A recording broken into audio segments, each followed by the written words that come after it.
My sister made me and my husband sit in a secluded arrangement at her engagement party because we aren't as rich as her fiancé, but her face turns pale when her fiancé comes to meet my husband and tells her this. My sister Veronica is without a doubt the most two-faced person you will ever meet. On the surface, she appears sweet and charming, but when you dig deeper, you find a very different reality. I know this firsthand because we grew up together, and I've seen her true colors more times than I can count. We grew up in a poor working-class family, and like many children from lower-income households, we had to adjust to circumstances that were far from ideal. Compromise was a way of life for us, whether it was sharing a single blanket during freezing winters, going to bed hungry some nights, or learning to be content with second-hand clothes. Our childhood was filled with struggles and sacrifices, and as much as I hated our broken-down house with its leaky roof and creaking floors, I know Veronica despised it just as much. However, our ways of dealing with this shared hardship couldn't have been more different. I chose to channel my frustration and desire for a better life into hard work. I poured everything I had into my studies, determined to escape the cycle of poverty we were trapped in. Despite countless challenges, I earned a scholarship to a prestigious university, something that felt like a miracle at the time. That scholarship became my ticket to a brighter future, a good education that led to a stable, high-paying job. Once I was well settled in my life, I turned my focus back to my family. It was important to me that our parents, who had sacrificed so much for us, could finally enjoy a more comfortable life. I helped them move out of that dilapidated house and into a better living situation. But Veronica, she took a very different path. While I focused on hard work and self-reliance, she leaned into her looks, charm, and cunning nature. Veronica has always known exactly how to use her beauty and wit to her advantage, especially when it comes to getting men and using them. Her whole life she has constantly jumped from one relationship to the next, as if she can't bear the thought of being single for even a moment. Her strategy is simple, but effective. Find a man who can give her what she wants, whether it's financial stability, luxury items, or a place to live. She has mastered the art of securing it all through relationships. I've never seen her struggle to pay her bills, or worry about where her next meal will come from, because she always has someone taking care of it for her. Her most recent relationship was with a rapper who not only paid for her bills, but also lavished her with expensive shoes and designer clothes, and even gave her a place to stay rent-free. She seemed to have it all in that arrangement, but as with most of her relationships, it ended in chaos. The relationship came crashing down when the rapper caught her cheating on him, with one of his house staff no less. He was understandably furious, and when things fell apart, Veronica did what she always does, she ran to me for help. She showed up at my doorstep distraught and desperate, asking to stay until things calmed down after her breakup. Despite my frustration and the obvious mess she had created for herself, I couldn't turn her away. That's just the kind of relationship we have. She always turns to me in times of trouble, and I, being the elders, always find it hard to say no. She ended up staying at my house for a month, lying low and avoiding the fallout of her latest drama. During that time, my husband made it clear how much he disliked the situation. He's well aware of Veronica's tendencies and has never been a fan of her drama-filled lifestyle. Still, he knows better than to argue with me when it comes to helping my sister. He grits his teeth and puts up with it, knowing I have a soft spot for her despite her endless antics. You'd think that after all the times Veronica has come running to me for help, she would at least show a bit of gratitude towards me, but no, that's not who she is. You see, Veronica has always been jealous of me. She seems to harbor this deep-seated resentment towards me. It's as though she can't stand the fact that my life is better than hers. She also hates the fact that I found myself such a good loyal husband. She's even told me outright that she finds it really unfair that I live such a stable and comfortable life without ever worrying about money. What she doesn't understand is that I work so hard to get where I am. She hates hearing about how my husband takes me on fancy vacations every year, and she never misses an opportunity to remind me that she thinks I don't deserve any of it. Just for some context, unlike me, my husband comes from a very wealthy family, but you'd never guess it by looking at him. Him and I met at a conference where he was a guest speaker. At the time, I had no idea how financially successful he was. He looked so simple and humble, which is what attracted me to him. He doesn't flaunt his wealth. No designer suits, no flashy cars, and no expensive watches. He once told me that showing off wasn't his style, and that mindset is part of what made me fall for him. When we started seriously dating, I realized the extent of his wealth. Despite his family wealth, he had also quietly built a fortune for himself through years of smart decisions and hard work. Anyways, even after I married my husband, we've made it a point not to broadcast his wealth to my family. Yes, we moved into a larger house, but we kept most other aspects of our life understated. Apart from helping my parents and occasionally Veronica when they truly need it, we rarely talk about money or make our financial situation obvious. My husband believes in living modestly, and I respect that. It's also partly because I know how someone like Veronica would react. She already feels entitled to our help, and if she fully understood the extent of my husband's wealth, she'd likely see us as her personal safety net. So after her relationship with the rapper ended, I assumed Veronica would take some time to reflect and chill, maybe even stay single for a while, but no. In true Veronica fashion, she quickly found herself another man. This time though, things were different, or at least they seemed that way at first. Her new guy, James, was a senior account manager at his company, someone who had built a solid career and was doing quite well for himself. At first, to be honest, I thought he was just a rebound, someone to fill the gap until her next conquest. But then Veronica surprised all of us by actually getting serious about him. She bragged about his sports car and rich parents all the time. Then one day she invited my parents and me to have lunch with James where we could officially meet him.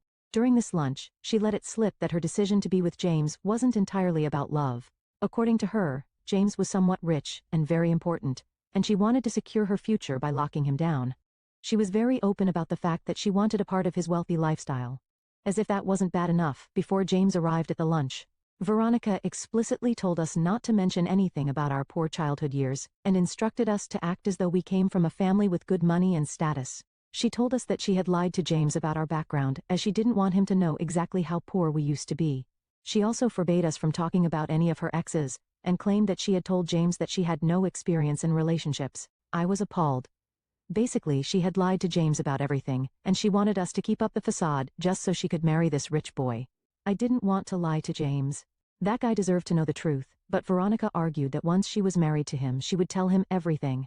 Until then, she insisted it was her decision to make. I hated the situation, but for the sake of keeping the peace, I kept my mouth shut. During the lunch with James, it became clear just how smitten he was with Veronica. Despite only knowing her for 7 months, he seemed utterly devoted to her.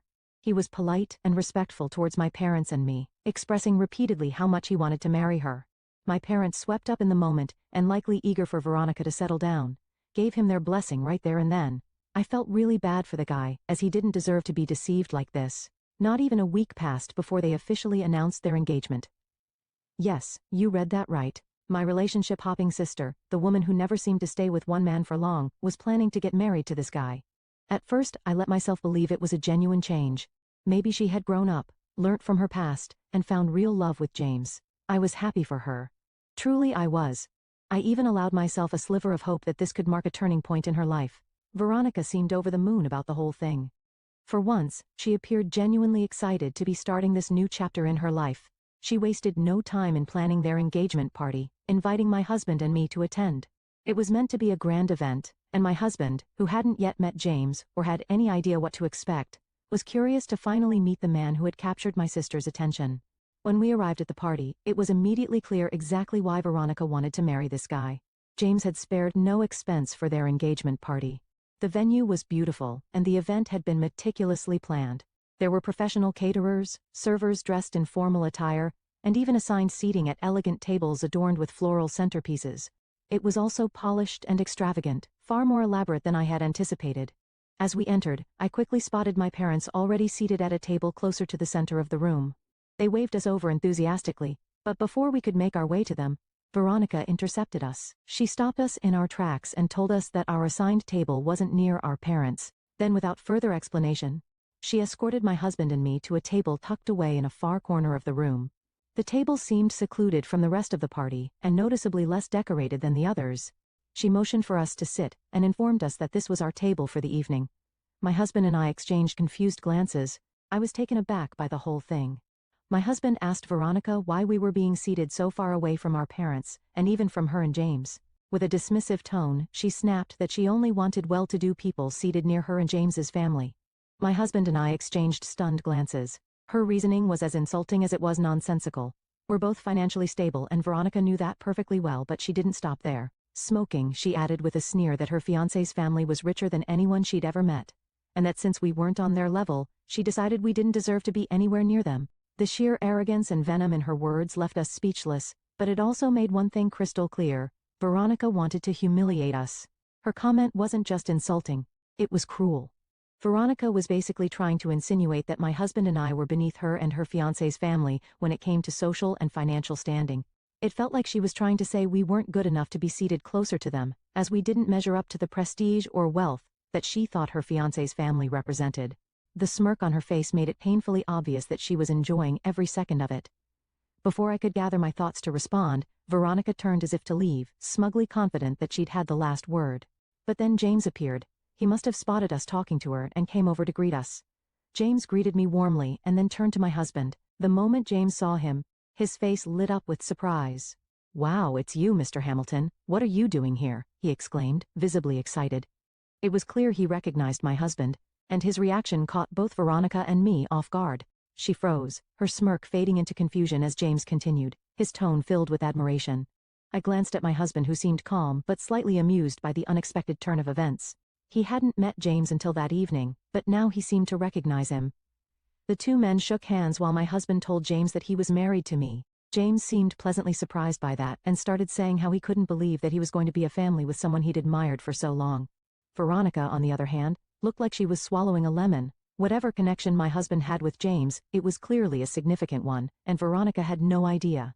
James then turned to Veronica and casually mentioned that his company had been working under my husband's company for years.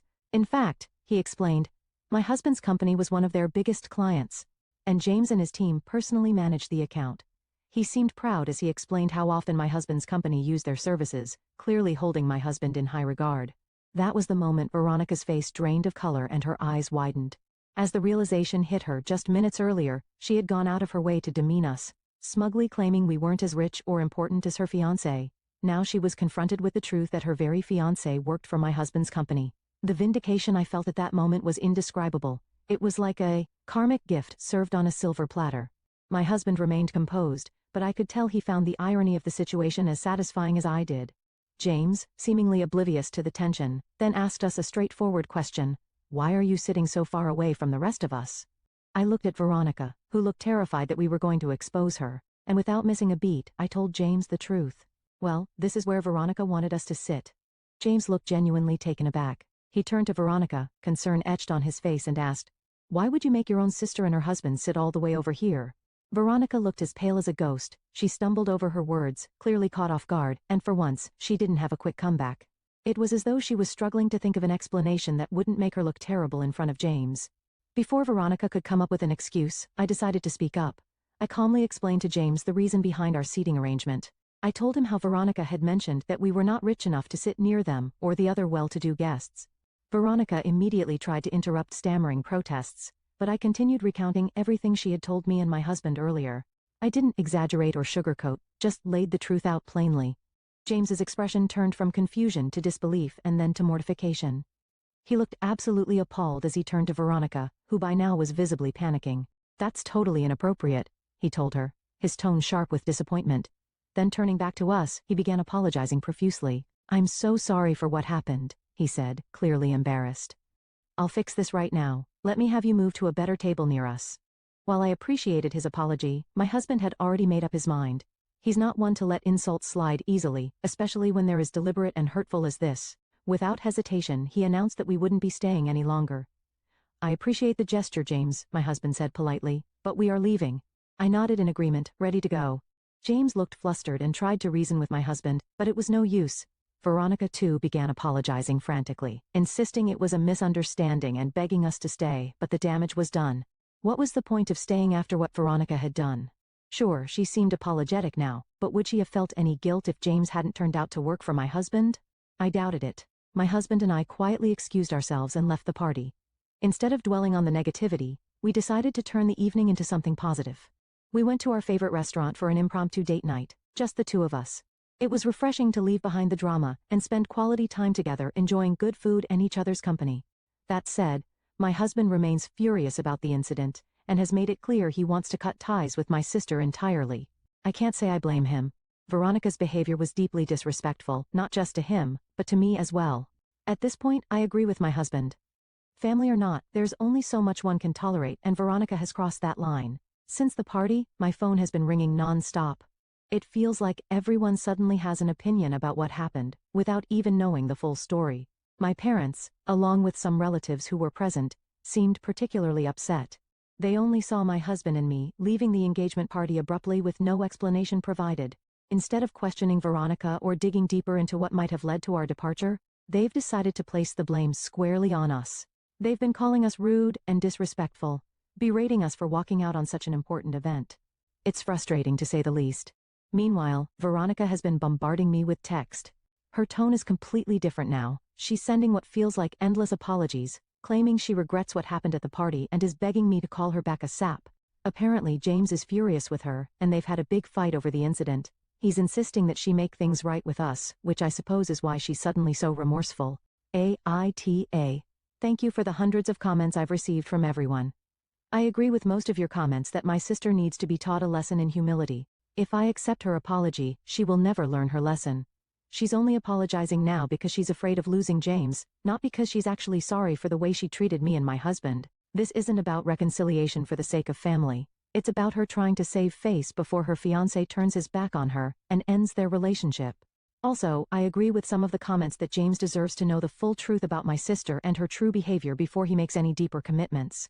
It's important that he understands what kind of person she is, especially if she's planning to spend the rest of her life with him, and while I'm not one to meddle in their personal life, I can't stand by and let her manipulate everyone around her, especially when she's hurt me so deeply. My husband and I have decided to take matters into our own hands. We've invited James to our place for lunch. He has actually been reaching out to my husband, apologizing profusely for the situation, so we think sitting down and having a face-to-face conversation about this will be better. I feel like it's time for him to hear the whole truth, not just the version Veronica has been feeding him. Earlier this week, I also took the time to speak with my parents about everything that went down at the engagement party. I explained the whole situation in detail, making sure they humiliated us. They were horrified when they heard the full story, and I could tell it really shook them to realize how their daughter had treated me and my husband. My parents, especially my mother, were deeply regretful for judging us before knowing the whole story, and they immediately apologized to me. Since then, my parents have assured me that they are going to set the record straight with the rest of the family. They want to make sure that no one else, especially relatives who might not have witnessed the event firsthand, blames me for what happened. They understand now that the problem wasn't me. It was Veronica's behavior. My parents have promised to talk to the rest of the family to clear up any misunderstandings. I appreciate their support. Sorry for such a late update. James came over to our place this week. He apologized again for how Veronica had treated us at the engagement party, acknowledging how wrong it was for her to try and humiliate us. He told us that he wouldn't have never let her go through with this if he had an idea that she was going to treat us this way. James pleaded with my husband, asking him not to bring this up to his boss as it could seriously jeopardize his career. My husband reassured James that despite how my sister had insulted us, their business partnership would remain unaffected.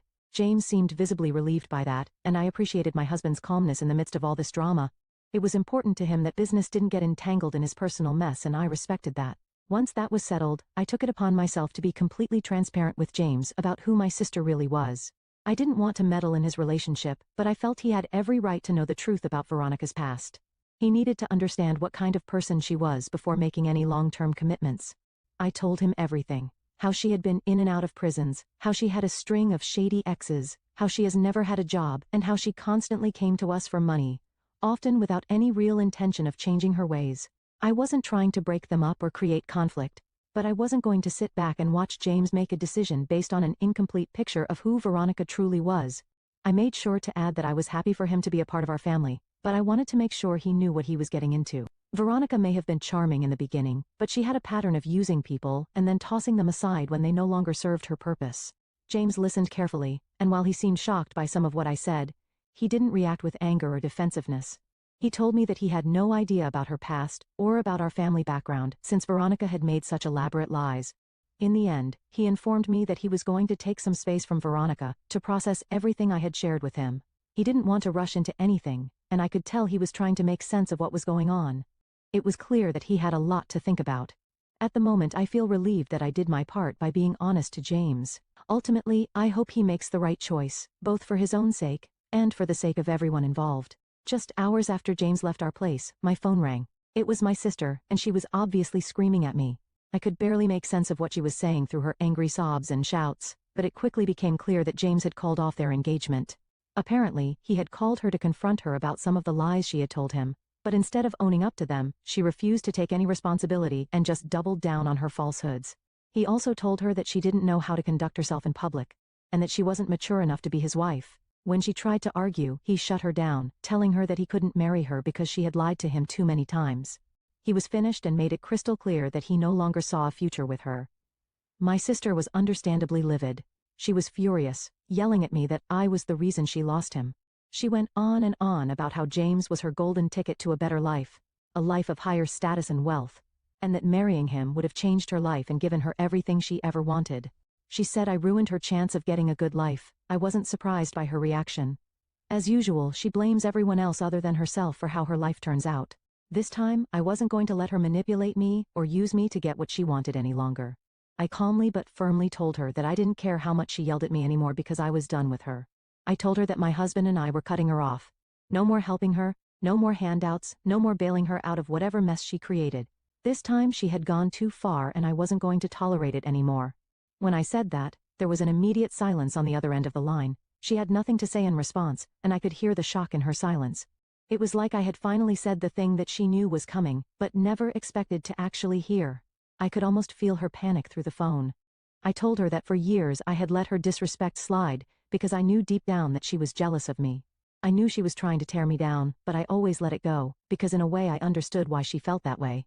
She was my younger sister, and I wanted to look out for her. But this time she had crossed the line. She had humiliated us. She had humiliated my husband, and I couldn't let her get away with it. My husband had been nothing but kind to her, even though he didn't particularly like her and he had always supported her whenever she needed something. He had done all of that because he loved me, and she had completely taken advantage of that. I told my sister in no uncertain terms that she didn't deserve people like us in her life anymore. I made it clear that if she ever showed up at our door asking for help again, we wouldn't even acknowledge her presence. She was completely on her own from here on out. Her reaction was exactly what I expected. She tried to argue pulling the "I'm still your family" card, trying to guilt-trip me into backing down. She argued how she didn't really mean those insulting words, and that we could just forget about the whole thing and start all over again since now James and her are done, but I wasn't going to fall for it. I scoffed and told her I was done and hung up the phone. It was time to end the cycle. Since that call, both my husband and I have blocked her from our phones, social media, and everything. We've also made it clear to my parents and other relatives that we don't want any of them reaching out to us to change our minds about my sister. If they do, they'll be cut off as well. There are no more second chances, no more excuses for her behavior. Veronica is no longer a part of our lives, and I'm at peace with that. It's sad that it had to come to this, but sometimes you have to cut toxic people out of your life, even if they're family.